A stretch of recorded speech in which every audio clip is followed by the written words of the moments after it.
निराशीर्यत चित्तात्मा त्यक्त सर्व परिग्रह शारीरं केवलं कर्म कुर्वन्नाप्नोति किल्बिषम्। विचार चल रहा था श्लोक पर। निराशीर्यत चित्तात्मा, आशी को त्याग दिया हुआ। आशी मैंने कामना या काम फल का नाम भी आशी, कर्म फल जो इच्छा करता है, फल की तो इच्छा करता है ना, उससे रहित। और कर्म फल इच्छा किसके अंदर होता है? यह संकेत कर दिया रजगुण रहित, कि आशी ही रजगुण का एक कार्य है। इच्छा, फलेच्छा रजगुण का कार्य है, ऐसा भागवत में निर्णय दिया है। भागवत में देखेंगे आप 11वें स्कंद 25वां अध्याय 3 श्लोक से इस पर विचार हुआ है। 11:25-3 से सब विचार कहा कि भाई किसका कार्य आपके अंदर कैसे दिखता है, अपने वृत्तियों को पहचानने के लिए बताया। देखो ऐसी वृत्ति चल रही है तो समझना रजोगुण का कार्य तुम्हारे अंदर चल रहा है। ऐसी वृत्तियां हो रही है मैंने समझना तुम्हारे सात्विक बुद्धि चल रही है, वृत्ति चल रही है। ऐसे विचार आ रहे हैं का मतलब तुम्हारे अंदर तामसी वृत्तियां चल रही है। विषय विभाजन करके स्पष्ट बताया। वहां पर बताते आशी रजगुण का कार्य। और यह व्यक्ति, यह सन्यासी कैसा है? निराशी ही, मैंने रजगुण कभी उसके अंदर वृत्ति होती नहीं है, राजसी वृत्ति रहित हुआ करता है वो। और त्यक्त सर्व परिग्रह, यह तामसी वृत्तियों को नहीं, क्योंकि परिग्रह तमगुण का कार्य है। इदमस्ति में करके बटोरना यह तमगुण का कार्य। अतः त्यक्त सर्व परिग्रह के द्वारा तामसी गुणों का कार्यभूत वृत्तियों से रहित है और केवल सात्विक वृत्तियां है। यह चित्तात्मा, ये केवल सात्विक वृत्ति बता रहा है, जिसकी चित्त और आत्मा दोनों ही यत है, संयत है। चित्त करने से अंतःकरण, आत्मा करने से बाह्य शरीर, शरीर और शरीरस्थ ज्ञान इंद्रिय और कर्मेंद्रिया, पूरे अंतःकरण और बाह्यकरण विशिष्ट संपूर्ण कारण स्थूल शरीर और सूक्ष्म शरीर, इन संपूर्ण पर जिसका संयम बना हुआ है वह सात्विक वृत्ति वाला ही हो सकता है, दूसरा नहीं हो सकता। क्योंकि कहीं इसका बाह्यकरण है अधीन में है, नियंत्रण में है, तो अंतःकरण नहीं है। अंतःकरण है तो बाह्यकरण नहीं है, कहीं ना कहीं गड़बड़ चलते रहता है। और यह वह व्यक्ति है जिसका चित्त और आत्मा दोनों सम्यक संयत है। संयतौ चित्तात्मानौ यस्य सः, संयत चित्तात्मा, यत चित्तात्मा है। पूर्णतया सात्विक वृत्ति वाला ही होता है व्यक्ति। ऐसा व्यक्ति, ऐसा सन्यासी, ऐसा जो कृत साक्षात्कार वाला ब्रह्म ज्ञानी की चर्चा है। यहाँ तीसरा पक्ष है ना, ये तीसरे पुरुष के बारे में बोल रहे हैं। पहले 2 का हो चुका विचार, ये तीसरे कोटि का है जो कृत साक्षात्कार वाला है। प्रागेव कर्मारंभा ब्रह्मणि सर्वांतर प्रत्यय निष्क्रिय संजात आत्मदर्शन कहा था ना भाष्यकार ने, इसके अवतरने का है। ऐसे अतएव निश्चित रूप में तो सात्विक वृत्ति वाला ही होगा। उसके कहा राशि वृत्ति की तामसी वृत्ति होगी। अनेक जन्मों से अभ्यास करते करते करते सत्व पूर्ण सत्वमय बना लिया है, तभी तो आत्म साक्षात्कार हुआ। ऋतंबरा प्रज्ञा कब होती है? अत्यंत सात्विक अवस्था में होती है अंतःकरण की। अतएव ऐसे व्यक्ति के द्वारा केवलम शारीरं कर्म कुर्वन्, केवलम शारीरं कर्म कुर्वन्, क्या कर रहा है इसका मतलब? शारीरम का इस पर शास्त्रार्थ हो गया। यहाँ पर शारीरम कर क्या लेना? शरीरेण निर्वर्त्यम, पूर्व पक्ष कहेगा। सिद्धांत कहते नहीं नहीं, शरीर स्थिति प्रयोजन मात्रम। क्यों? केवलम इति विशेषणार्थ। केवलम क्यों कह रहे हैं यहाँ? ये ज्ञापन करता है सारे शरीर के अंदर निवर्त सारी चीजें हैं। कि भिक्षा मात्र कैसे लूंगा मैं? भिक्षाटन आदि मात्र को कैसे लिया जा सकेगा? जिसके बारे में और स्पष्ट कर दिया इच्छा लाभ न संतुष्ट अगले श्लोक में।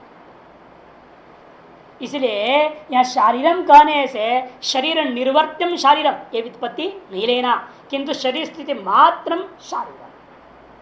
तादृश कर्म कौन है? वो भिक्षादिकम, जिसको श्रुति ने विधि किया। व्युत्थाय अथ भिक्षाचर्यम भिक्षाचर्यम चरंती, ऐसा जो श्रुति ने विधान किया है। सन्यास श्रवणं कुर्यात् नान्य कुर्यात् नान्यत कुर्यात् कस्यचित्, नहीं नान्यत कुर्यात् क्वचित् इत्यादि जो श्रुति और स्मृतियों के कथन के आधार पर वह व्यक्ति केवल भिक्षाटन आदि शरीर स्थिति मात्र प्रयोजन को ध्यान में रखते हुए उतनी ही वो व्यवहार करेगा। जिसके बारे कल बताया था नारद प्रविधा के उपनिषद आप देख लिए होंगे 62 से 66 तक के श्लोकों को, जिसमें अंधा बहरा वगैरह का लक्षण किया। आंखें बिल्कुल ठीक है फिर भी वो अंधा है, वो ब्रह्मज्ञानी। कान 100% ठीक है फिर भी वो बहरा है। क्यों? वह शास्त्र को दूसरा सुनता है नहीं, दूसरी बातों के लिए वो बहरा, शास्त्र की बातों के लिए वह कान खड़ा है 24 घंटा। इस विषय में हम लोग देख सकते थे छोटे महाराज जी को, ऐसी हालत में था उनका शरीर, जिसका डॉक्टर लोग कहते थे कैसे ये आदमी जिंदा है कह नहीं सकते, ब्रेन में कहते कीड़े पड़ गए हैं, और ये आदमी न चिल्ला रहा कुछ भी नहीं, मस्त है, समझ में नहीं आ रहा।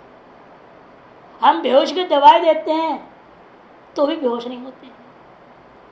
कब नहीं होते हैं? लेकिन जब वेदांत पाठ चलता होता है, बाकी टाइम पड़े रहते सोते रहते। बड़ा आश्चर्य, डॉक्टर चकित होते थे। जैसे सत्संग हॉल में पाठ चालू होता था, वहां से उनके कमरे तक लगा रखे तार, स्पीकर लगा हुआ है, स्पीकर में जैसे शांति पाठ शुरू होता था खट से बैठ जाता था। अरे अब तक तो सोता हुआ बंदा कहाँ गया? नशे के ट्रैंक्विलाइजर्स बैठ गया। और इतनी सुनने में सतर्क हैं, एक शब्द वहां पढ़ाने वाला गलत उच्चारण कर दिया, नैवम नैवम नैवम ऐसा बोलते थे। डॉक्टर लोग बोलते क्या बात है, समझ में नहीं आती। और पाठ समाप्त हुआ। अब आप जितनी भी बात कर रहे हो उनके सामने स्वामी जी अमुक आया है, देखो आंख खोल के देखेंगे ना, अंधा शास्त्र कहता है उसके अनुसार वो अंधा होगा। जीवन तो हमने देखा उनको, ये सब लक्षण उनके अंदर थे। न बोलना, न देखना, न सुनना, कोई मतलब नहीं बाई बात। ऐसी यति का वर्णन है। शारीरम केवलम कर्म कुर्वन्, केवल शरीर की स्थिति मात्र के लिए आवश्यकीभूता लघु शंका, शौच, भिक्षा, ये तीन के अलावा कोई चौथा काम है नहीं शरीर की स्थिति के लिए। भिक्षा खाना है, लघु शंका शौच करना है, इससे स्थिति बनी रहेगी शरीर की। इसके अलावा कुछ नहीं करने वाला कुर्वन् नाप्नोति किल्बिषम्, वह पुण्य पाप किल्बिषम दोनों का बोधक होता है यहाँ। क्योंकि ब्रह्मसूत्र में निर्णय दिया ज्ञानी के प्रकरण में जहां कहीं भी एक ही शब्द आ जाए, पुण्य शब्द आ जाए तो भी पाप ले लेना उसके साथ, पाप शब्द आ जाए तो पुण्य साथ में ले लेना चाहिए ज्ञानी के प्रकरण में। ब्रह्मसूत्र में 4:1-14 और चांद्रिक उपनिषद में 8:1-4 में शास्त्रार्थ करके वहां भी समझा दिया है। 8:1-4 में आत्मज्ञानी के प्रकरण में जहां कहीं भी आता है बात इस तरह की, किल्बिषम करने से इसलिए केवल पापम नहीं लेना, पाप और पुण्य उभयम इत्यर्थ, दोनों से संबंध नहीं होता। उस शरीर से होने वाला न पुण्य से संबंध है, उस शरीर से होने वाला न पाप से। जो शरीर से मात्र प्रयोजन को लेकर किए जाने कर्मों में भी जो पुण्य पाप हो रहा हो, कहीं भिक्षा के लिए चलेगा तो पैरों के नीचे हो सकता है चींटी मर जाए, तो वो तो कोई प्रायश्चित कर्म तो करेगा नहीं ना। गृहस्थी को जैसे कहता है पंचसूनु करना पड़ता है ना, उनको पंचचूल्य वगैरह वर्णन किया है, 5 प्रकार के करना पड़ता है। अब ये तो एक कुछ करेगा है नहीं, सन्यासी। अब शरीर जा रहा है भिक्षा के लिए, कीड़े मकोड़े मर गए तो पाप हो गया। और पुण्य भी हो सकते उसी शरीर से। मैं कोई को दर्शन मार्ग से लाभ उठा रहे लोग, साधुनाम दर्शनम पुण्यम, उनका दर्शन से पुण्य हो रहा है। अर्थ उन्होंने दर्शन होने दिया अपने शरीर का दूसरों को, इससे दूसरों को पुण्य करा रहे हैं, तो पुण्य को लाभ दे रहे हैं। आतार्श पुण्य कर्म से भी उनको कुछ भी फर्क होने वाला, संबंध होने वाला नहीं है। नहीं पुण्य पुण्य स्पृशता, न कृताकृत स्पृशता, इत्यादि अनेक प्रकार की श्रुतियां आई हुई है। वहां शास्त्रार्थ को समझाया गया है, दोनों को लेना चाहिए। न आपनोति किल्बिषम, अथवा किल्बिषम में दूसरा अर्थ करेंगे भाष्यकार, ज्ञानी का प्रकरण होने के नाते है, वो भी कृत साक्षात्कार वाला है, और पुण्य पाप का प्रसंग ही नहीं है, वो तो ब्रह्म है, ब्रह्मित ब्रह्म भगवती। वह ऐसे कहेंगे दोबारा संसार को प्राप्त नहीं होता। किल्बिषम का अर्थ करेंगे संसार, संसारो न प्राप्त होती पुनः। एक बार जिसने ब्रह्म का साक्षात्कार कर लिया उसको दोबारा संसार की प्राप्ति नहीं होती है। ये अर्थ भाष्य। निराशी ही निर्गता, आशी ही आशीषा यस्मात्, निर्गत है, निकल चुके हैं, नहीं रह गए हैं, आशीष जिनके, जिससे, जिस व्यक्ति से, सा वह व्यक्ति को कहा जाता है निराशी। आशीष का अर्थ करते हैं, देखो नीचे आंतगिरी, प्रार्थना भेदा तृष्णा विशेषा आशीष। प्रार्थना वेदा, अलग अलग विषयों को लेकर के अलग अलग प्रार्थना करता है व्यक्ति, प्रार्थना वेदा। तृष्णा विशेषा, जी की कैसे है वो तृष्णा विशेष, उसी का नाम आशीष। साफ करते हैं विदिशो निर्गतत्वे हेतुमाह। और आशीष जो है उस विद्वान कृत साक्षात्कार ब्रह्मज्ञानी से निकल गया है, रहित हो गया है वह ज्ञानी। इसमें क्या प्रमाण है, कैसे ऐसे हो गया? कहते यथचित्तात्मा, क्योंकि वह पूर्ण सात्विक होने के नाते अब रजगुण का गुंजाइश नहीं रह गया। रजगुण अत्यंत अभिभूत रहता है, वह उठता ही नहीं, खत्म कहानी में उसकी। रजगुण और तमोगुण का वह गुंजाइश ही नहीं रह जाता क्षण भर के लिए भी, क्योंकि वह यथचित्तात्मा है। चित्तम अंतःकरणम, और आत्मा मने बाह्य। बाह्य का मतलब कार्य कर्ण संघात, स्थूल और सूक्ष्म शरीर कार्यकरण संघात को यहां आत्मा शब्द से कह दिया बाह्य। तो अंतःकरण और अंतःकरण विशिष्ट सूक्ष्म शरीर भी ले लेना है, और अंतःकरण से विशिष्ट दूसरा स्थूल शरीर भी ले लेना है। अर्थात सकल कर्ण जो संघात है आपके पास विद्यमान, वो सारा का सारा ले लिया। तो उभो अपि यतौ संयतौ, ये दोनों के दोनों, यतौ मैंने संयतौ, ये न संयमित कर लिया गया है, जिसके द्वारा वह ज्ञानी पुरुष का नाम है यथचित्तात्मा। स यथचित्तात्मा, पता ही नहीं अंदर क्या क्या वासनाएं चलते रहते हैं, कितनी संयत है मालूम हो जाता है ना आदमी।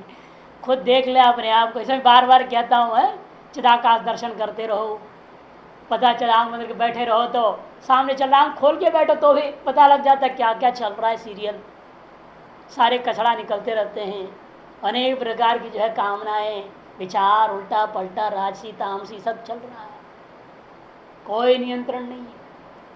अब बाह्य में भी नियंत्रण नहीं रहेगा तो अंतर में कहां से नियंत्रण? पहले बाह्य प्रवृत्तियों में नियंत्रण बहुत जरूरी है, बाह्य करणों पर नियंत्रण।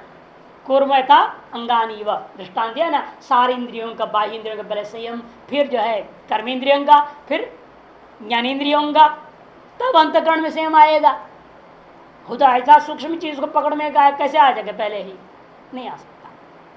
और उसकी भी तरीकाएं बता दी गई, मन को प्राणायाम से नियंत्रण कर लो, है कि नहीं?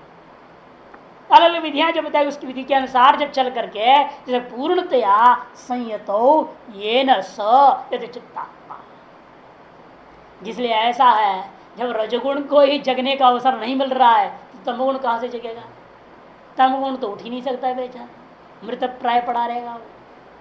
इसे त्यक्त सर्व परिग्रह, त्यक्त सर्व परिग्रह ये नशा त्यक्त सर्व परिग्रह, जिसके द्वारा सकल प्रकार का परिग्रह त्याग दिया गया है, उसको कहते हैं त्यक्त सर्व परिग्रह। परिग्रह के आदि के बारे में भी अगले श्लोक में विस्तार विचार होगा। एक सन्यासी क्या कितनी परिग्रह रख सकता है? श्रुति स्मृति व्यवस्था दी है मनुस्मृति वगैरह में, 5वां अध्याय मनुस्मृति, 8वां अध्याय मनुस्मृति बहुत ही महत्वपूर्ण है सन्यासियों के लिए। ऐसा वर्णन किया है क्या होना चाहिए महात्मा के पास, यदि वो परिव्राजक है तो क्या होना चाहिए, कुटीचर हो तो क्या होना चाहिए। जैसे हम लोग हैं कुटीचर लोग हैं, कुटिया में रह रहे ना, बंधे हुए हैं, चाहे पढ़ाने के बहाने किसी बहाने प्रारक्रम की वजह से समझो, जैसा आप हो रह रहे हैं, एक व्यवस्था में रह रहे हैं, तो लोग आएंगे फिर व्यवस्था में रह रहे हो तो फिर लोगों के लिए, आने वालों के लिए ध्यान रखना पड़ेगा। फिर आप 3-4 दिन एक्स्ट्रा तक राशन रख सकते हैं, लेकिन परिव्राजक के लिए कल का नहीं, अगले शाम का भी नहीं सोचना है उसे, शाम का भी नहीं सोचना कहाँ भिक्षा मिलेगा, शाम का भिक्षा बुकिंग नहीं करने का। मैं हम तुम्हारे यहाँ शाम को आ रहे हैं, हमारे लिए बना के रख देना पराठे, ये नहीं सन्यासी। कौपी न युगलम कहेंगे, श्लोक को सुनाऊंगा क्या क्या हो सकता है। तो अलग अलग है, निर्भर है किस संन्यास आश्रम में आने के बाद कृत साक्षात्कार हो, अकृत साक्षात्कार वाला हो, किस स्थिति में रह रहा हो, उसे क्या परिवेश है, उसे सब नियमावली बताई गई है। जिसकी जितनी हो सकती है उतनी पालन करनी चाहिए। यथा गृहस्थों के लिए नियम है, वानप्रस्थों के लिए नियम है, ब्रह्मचारी के लिए नियम है, सन्यासियों के लिए भी कहा। और जब परमहंस परिव्राजक हो जाए, सर्वोत्कृष्ट स्थिति में पहुंच जाए, not by name, not by दीक्षा, केवल नाम से दीक्षा से नहीं, वास्तव में स्थिति में पहुंच जाए तो फिर उसके बाद कोई नियम ही नहीं, वो अजगर वृत्ति से जाएगा। वो अजगर वृत्ति जिसको कहते हैं वो रहे। पहले तो माधुकरी वृत्ति, आकाश वृत्ति, सब अलग अलग वृत्तियां हैं महात्मा के लिए। मधुकर वृत्ति करेगा, आकाश वृत्ति से रहेगा। जैसे हम ही लोग आकाश वृत्ति से रहने की कोशिश करते हैं, अपने आप जो आ जाए ठीक है, हम नहीं जाएंगे, प्रवृत्त नहीं होंगे किसी चीज के लिए। अपने आप आ रहा है, चल रहा है, गाड़ी जैसे चल रहा हो इसी से, चाहे एक बार भोजन खा के जीना पड़ जाए, लेकिन भगवान की ऐसी कृपा है कभी ऐसी हुआ ही नहीं। यहाँ से वहाँ तो यहाँ से अच्छा स्थिति वहाँ थी, सदर आश्रम में जब थे यहाँ से बेटर था। वहाँ तो बिल्कुल कुछ भी नहीं था, कुछ कोई डिपॉजिट नहीं, कुछ नहीं। कई बार स्थिति ऐसे बिजली बिल आया और अपने पास केवल सब्जी के लिए 15 रुपया है, बिजली बिल के लिए नहीं है। वो भगवान पता नहीं क्या लीला कर देते, उसके लास्ट डेट से 4 दिन पहले कोई ना कोई आ जाता था और बिल से 100 रुपया ज़्यादा दे जाता था अपने आप। कमाल। और बिल भी चुक गया और अगर 10 दिन सब्जी का भी पैसा मिल गया, ये अनुभव से। और ऐसे तो ज़्यादा रखते भी नहीं थे, इसीलिए पता नहीं जो 7 महीने प्रारब्ध का खटपट हो तो हमें झंझट हो जाएगा ना। साथ में जितने ज़्यादा रहेंगे भूत प्रेत संग है ना, शिव जी के चारों तरफ भूत प्रेत ही तो होते हैं। और कुछ से क्या प्रारब्ध क्या मालूम है, उनके कारण से अपने झंझट में पड़े। क्यों झंझट में पड़े?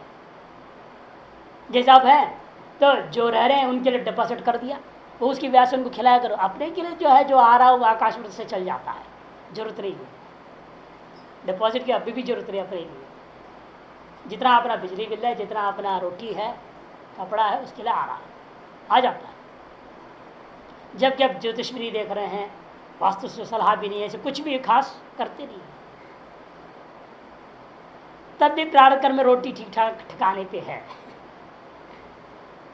तो इसलिए कहते हैं कि वो परिग्रह कितना करना, कैसे करना, किसको करना चाहिए, इसको नहीं करना, सारी नियमावली है, उसके अनुसार चलता है। इसलिए वो परिग्रह उससे बड़ा त्यक्त सर्व परिग्रह वाला है। और जो किंचित विधान किया हुआ परिग्रह है उसको भी अपरिग्रही कोटि में लेकर कहा जाता है त्यक्त सर्व परिग्रह। शारीरम शरीर स्थिति मात्र प्रयोजनम केवलम कर्म, पहले सिद्धांत बोल दे रहे हैं, बाद में शास्त्रार्थ करेंगे। शारीरम का अर्थ क्या है? शरीर स्थिति मात्र प्रयोजनम, शरीर स्थिति मात्र है प्रयोजन जिनका, ऐसा केवल कर्म, तत्रापि उन कर्म में भी अभिमान वर्जितम, अभिमान से रहित होकर के कर्म कुर्वन् न प्रोति न प्राप्नोति किल विषम अनिष्ट रूपम पापम धर्मंच। जोड़ दिया ना भाष्यकार, ये पहली व्याख्या। किल विषम माने पापम और साथ में पुण्य भी ले लेना। और आगे में कहेंगे किल विषम माने संसार, दूसरा अर्थ बोल दिया। पहले सामान्य रूपेण अर्थ बोल दिया जो सर्वप्रसिद्ध है, किल विषम ने पापम तत्सहित पुण्यमपि न आपनोति, प्राप्त नहीं करता है। आपने पुण्य क्यों जोड़ दिया? कभी इसलिए के लिए कि कृत साक्षात्कार वाला ना हो, मोक्ष हो तो पुण्य भी ले विचार किया जाएगा। इस धर्मो भी मोक्ष हो अनिष्ट रूपत्वात् किल विषमेव बंध आपादकत्वात्, के मुमुक्षु का दृष्टिकोण से कह दिया जा रहा है पापम और पुण्यम। कृत साक्षात्कार वाले के दृष्टिकोण से किल विषम का अर्थ क्या हो जाएगा? संसार। और मुमुक्षु के दृष्टिकोण से किल विषम का अर्थ पापम और पुण्य सहितम अर्थ कर देना है उसको, क्योंकि मुमुक्षु के लिए धर्मो भी अनिष्ट रूपत्वात्, पुण्य भी अनिष्टकारी है। क्यों? बंध आपादकत्वात्, वह भावी जन्मों का आपादन करने वाला हो जाता है।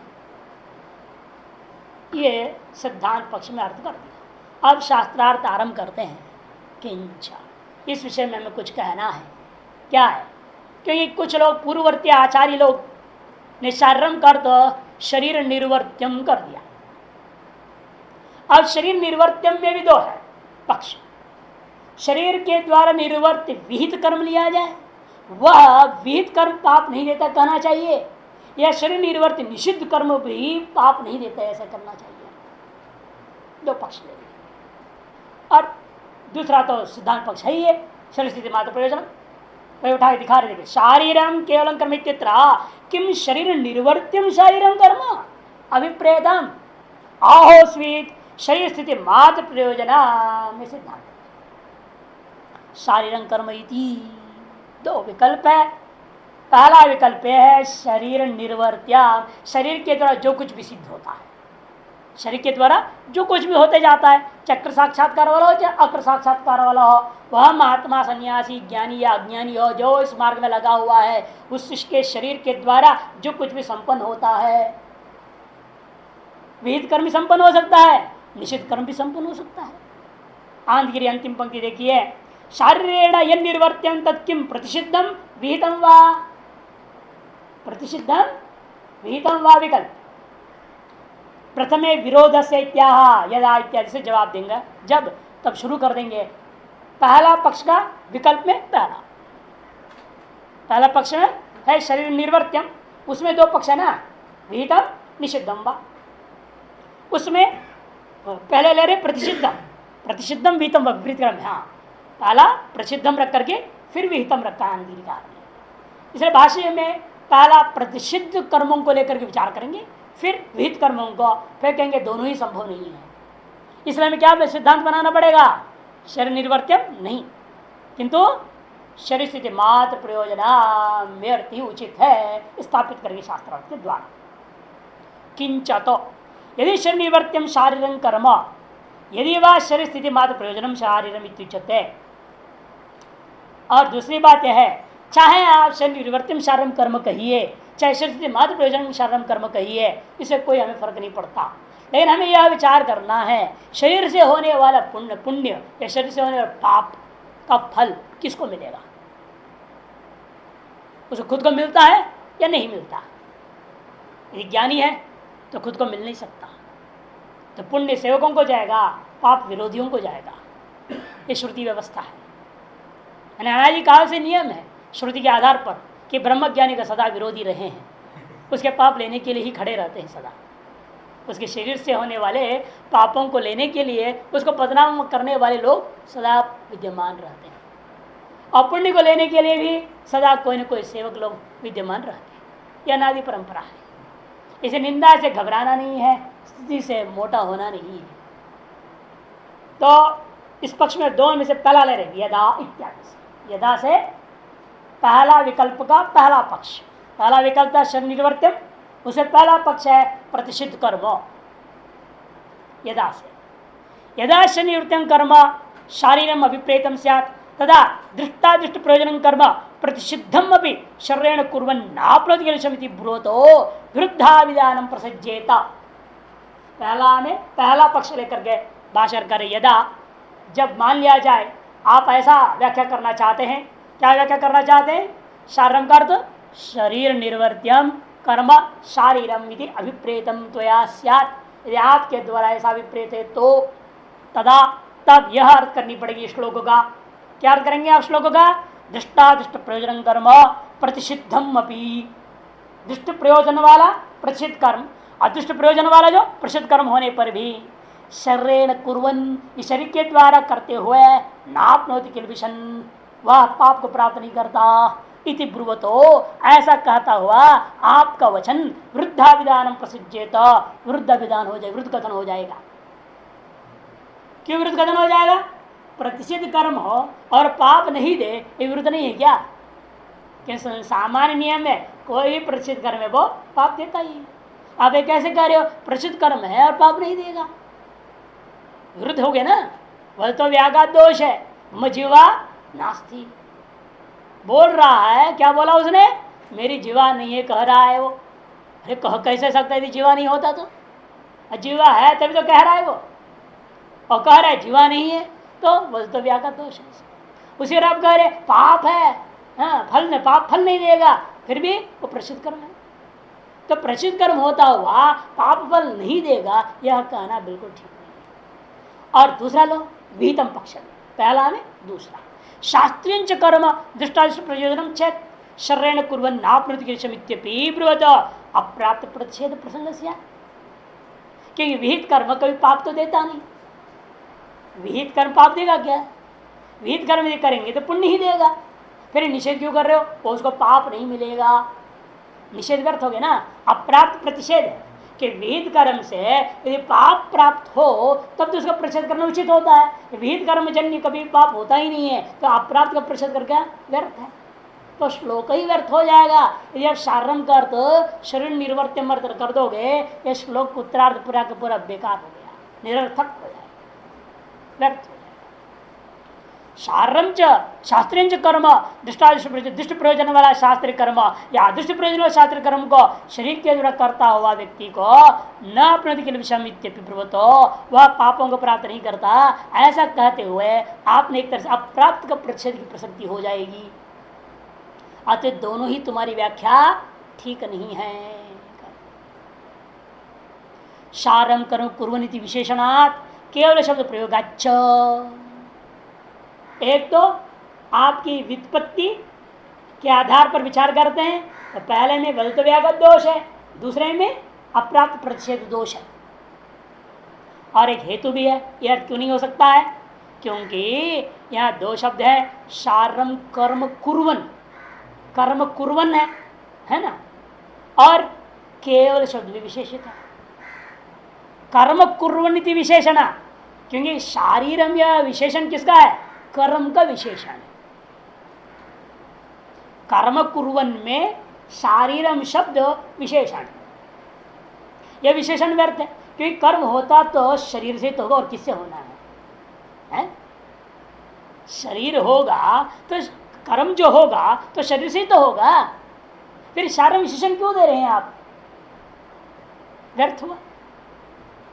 इसे शारीरम विशेषण देने का मतलब कुछ न कुछ रहस्य छिपा है। शरीर के निर्वर्त्य अर्थ करना इस नहीं है, क्योंकि कोई भी दुनिया में कर्म करता है तो शरीर से ही करता है, तो शारीरम कर्म विशेषण देना व्यर्थ हो जाएगा।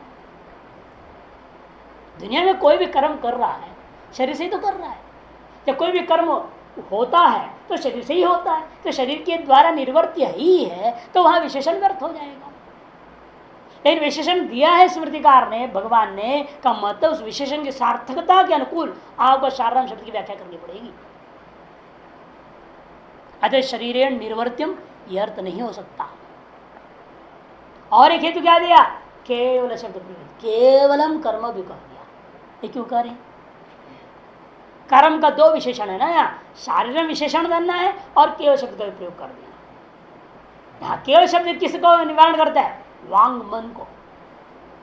काया वाचा मनसा कर्म किया जाता है, काया वाचा मनसा। काया को शारीर ने कह दिया, केवल के द्वारा वांग मन को त्याग। देखा कि भास्कर कह रहे इस व्याख्या तत्रापि वांग मनोभ्याम विहितानुष्ठान पक्षे किल विषय प्राप्ति वचन विरुद्धम आपद्येत।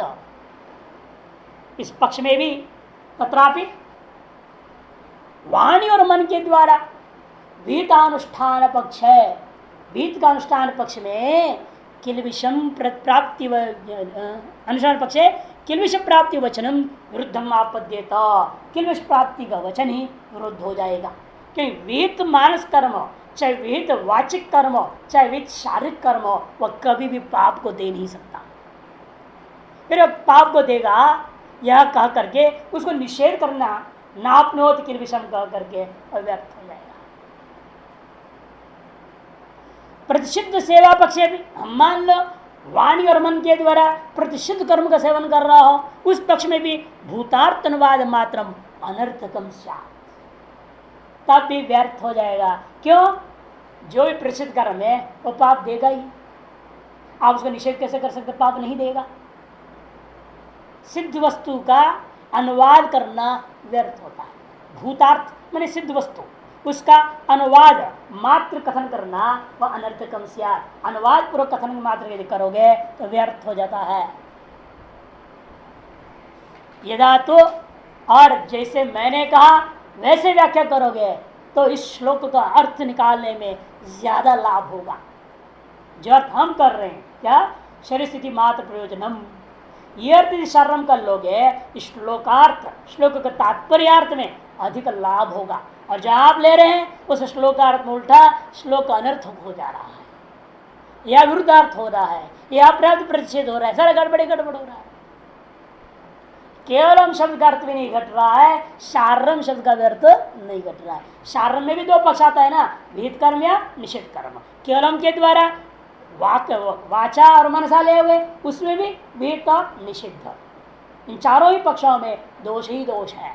इसलिए यदा तो और मेरा पक्ष लोगे तो, किंतु मैंने इसलिए तू कर व्यावर्तन कर दिया, किंतु हमारे मत के अनुसार चलोगे तो जब क्या मत है आपका, शरीर सिद्ध मात्र प्रयोजनम शारीरम कर्म अभिप्रेतम भवे तदा दृष्टादि प्रयोजन कर्म विधि प्रशास्त्र गम्यम शरीर वांग मन निर्वर्त्यम अन्य अकुर्वंस तैरेव शरीरादि भी शरीर सिद्ध मात्र प्रयोजनम केवल शब्द प्रयोगाद अहम करोमित्यभिमान वर्जितः शरीरादि चेष्टा मात्रम लोक दृष्टिया कुर्वन् नाप्नोति किल्बिषम्। वास्तव ब्रह्मित ब्रह्म ही भवति, ब्रह्मित तो कभी कोई कर्म करता ही नहीं। फिर कर्म कुर्वन् कैसे हो, कृत साक्षात्कार पक्ष में आप जान करके पहले मोक्ष पक्ष में लिए थे, शरीर सिद्धि मात्र प्रयोजन मोक्ष भी, और शरीर सिद्धि मात्र प्रयोजन कृत साक्षात्कार वाले। कृत साक्षात्कार वाले के दृष्टिकोण में कोई कर्म हो ही नहीं रहा है। फिर कर्म कुर्वन् कैसे कह दिया, कहते लोक दृष्टिया, लोक दृष्टिया ये आरोप है। ये देखो ब्रह्मज्ञानी भिक्षा के लिए जा रहा है, व्यवहार हो रहा है, ये लोक दृष्टि है। अज्ञानियों की दृष्टि से वो व्यवहार करते हैं, उस व्यवहार को लेकर कहा जा रहा है नाप्नोति किल्बिषम्। कैसे देखिए, शरीर मात्र प्रयोजनम शारीरम कर्म विपरीतम भवे तदा दृष्टादृष्ट प्रयोजन कर्म विधि प्रतिषेध शास्त्र गम्यम। दृष्ट प्रयोजन वाला या अदृष्ट प्रयोजन वाला, चाहे विधि शास्त्र हो चाहे प्रतिषेध शास्त्र हो, माने विहित और निषिद्ध कोई भी कर्म गम्यम शरीर वांग मनु निर्वर्त्यम, चाहे शरीर निर्वर्त्य है चाहे वांग निर्वर्त्य है चाहे मनु निर्वर्त्य है। अन्य कुर्वंस, वह चाहे विहित भी नहीं कर रहा है निषिद्ध भी नहीं करता, दृष्ट प्रयोजन कर्म भी नहीं करता अदृष्ट प्रयोजन कर्म भी नहीं करता, शरीर से भी नहीं वाणी से भी नहीं मन से भी नहीं, किसी प्रकार से वह नहीं करता है। निर्वर्त्यम अन्य अकुर्वन, भाषकर क्या करे, इसलिए शरीर वांग मनो निर्वर्त्यम विधि प्रतिषेध शास्त्र गम्यम दृष्टादि प्रयोजनम अकुर्वन, अन्य अकुर्वन। फिर क्या कर रहा है वो, तैरेव, तैरेव मैंने शरीरादि भी शरीर वांग मनो भी शरीर से मात्र प्रयोजनम कर्म कुर्वन् इति शारीरम कर्म कुर्वन्। फिर केवलम क्यों आया है, केवल शब्द प्रयोगाद अहम करोमित्यभिमान वर्जित। अब केवलम का अर्थ बदल गया, केवलम का अर्थ अभिमान वर्जित। मुमुक्ष पक्ष में देखिए, पहले जो लिया मुमुक्ष पक्ष और अब ले रहे कृत साक्षात्कार वाला। दोनों के दृष्टिकोण से श्लोक घटा करके बोल रहे हैं, दोनों को, जब मुमुक्ष को पाप स्पर्श कर सकता है न ज्ञानी को पाप स्पर्श कर सकता है। केवल शब्द प्रयोगात अहम करोमित्यभिमान वर्जित शरीराचेष्टा मात्र लोक दृष्टिया कुर्वन्, न तो स्वदृष्टिया, स्वदृष्टिया कर्म अकुर्वन्नेव, न कुर्वन् न कार्यन, पहले कह चुके हैं, न कुर्वन् न कार्यम हंतिकम भातेति वा कम, अनेक प्रकार से बोल चुके हैं। उसको देकर कह रहे हैं अभी, ये भी जो हो रहा है कहा जा रहा है लोक दृष्टिया कुर्वन् नाप्नोति किल्बिषम्, वह किल्बिष को प्राप्त नहीं करता।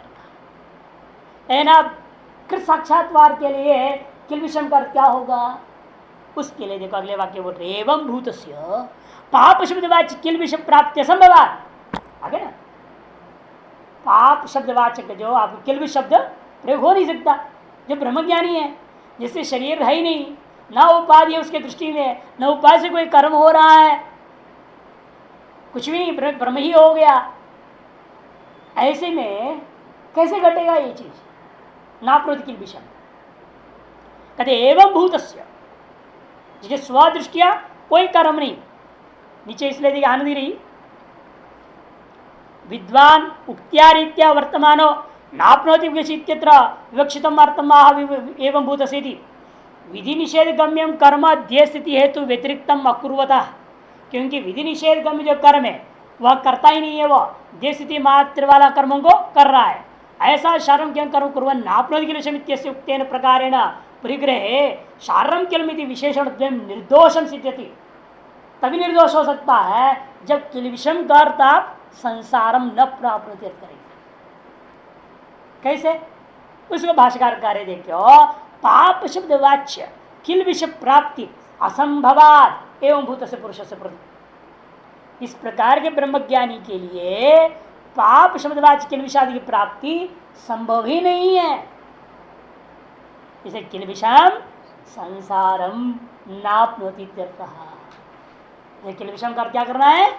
यह व्यक्ति दोबारा उपाधि वाला नहीं होता है। संसारम क्या तात्पर्य क्या है? शरीर रूपी उपाधि में जैसा भी दिख रहा है लोक की दृष्टिया, वह शरीर उपाधि भी उसको दोबारा प्राप्त नहीं होने वाला है। ज्ञानाग्नि दग्ध कर्मत्वात्, ज्ञानाग्नि दग्ध कर्मत्वात् अप्रतिबंधेन मुच्यत एव इति पूर्वोक्त समग्र दर्शन फलानुवाद एव एष श्लोकः।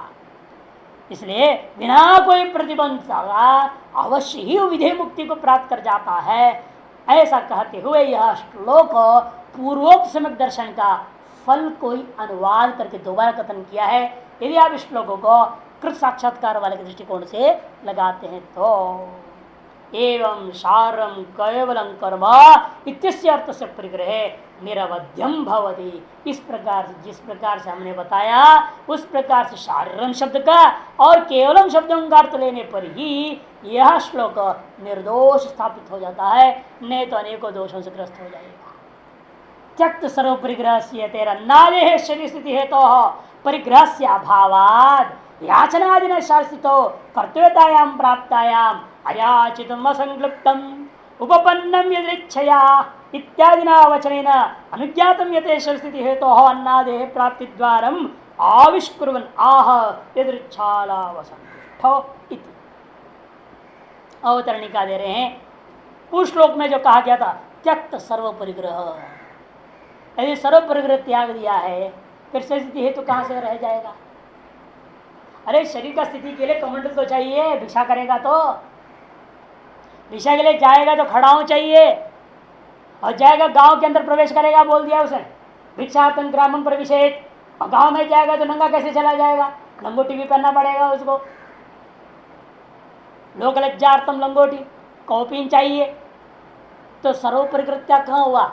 लंगोटी का परिग्रह है, खड़ाओं का परिग्रह है, भिक्षा पात्र का परिग्रह है, तो त्यक्त सर्व परिग्रह आपने कैसे कह दिया? त्यक्त सर्व परिग्रह यतेर अन्नादेश तो परिग्रह से अभावात। क्या यति के द्वारा अन्नादियों का परिग्रह शरीर स्थिति का जो कारणीभूत साधनीभूत अन्नादि परिग्रह से अभावात, उसका भी परिग्रह नहीं हो सकता। तब एक ही रास्ता उसके पास, मांग के खाना। कि परिग्रह तो कर नहीं सकता ना, मांग के खाना पड़ेगा। मांगने के लिए जितनी परिग्रह उसको अपरिग्रह ही माना जाएगा।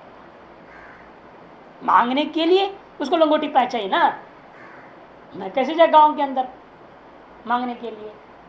इसे लंगोटी रख सकता है, कमंडलू रख सकता है, उसको भी अपरिग्रह ही माना जाएगा, क्योंकि उसमें उसके ममत्व नहीं रहता है। मेरी लंगोटी है नहीं रहता है, और रहेगा तो फंस जाएगा। लंगोटी कहाँ नहीं आ जाएगी फिर? लंगोटी को चूहा ने काट दिया, चूहा के लिए बिल्ली लाया, बिल्ली के लिए गाय चाहिए, गाय के लिए खेती चाहिए, और खेती कैसे गाय चलाएंगे? इसलिए पत्नी चाहिए, बच्चे हो जाएंगे, गृहस्थी हो जाएगा, वो कहाँ नहीं आ जाएगा? उसमें ममत्व रहित है वो, न खड़ा में ममत्व है, न लंगोटी में है, न कमंडल में, न किसी में ममत्व नहीं है। तार से ममत्व रहित होने से वह याचना आदि के लिए आवश्यक न्यूनतम जो परिग्रह को अपरिग्रह ही माना गया, अतएव कह दिया त्यक्त सर्व परिग्रह। इसे कह रहे हैं याचना आदि ना शरीर स्थित कर्तव्यतायाम प्राप्तायाम, याचना आदि के द्वारा शरीर स्थिति में कर्तव्यता प्राप्त होने पर महाभारत का श्लोक याद आ गया। क्या महाभारत में कहा? 14:46-19 14 सर्ग में 46वें अध्याय 19वां श्लोक है। 14:46-19 में अयाचितम असंक्लिप्तम उपपन्नम यदृच्छया इत्यादि ना।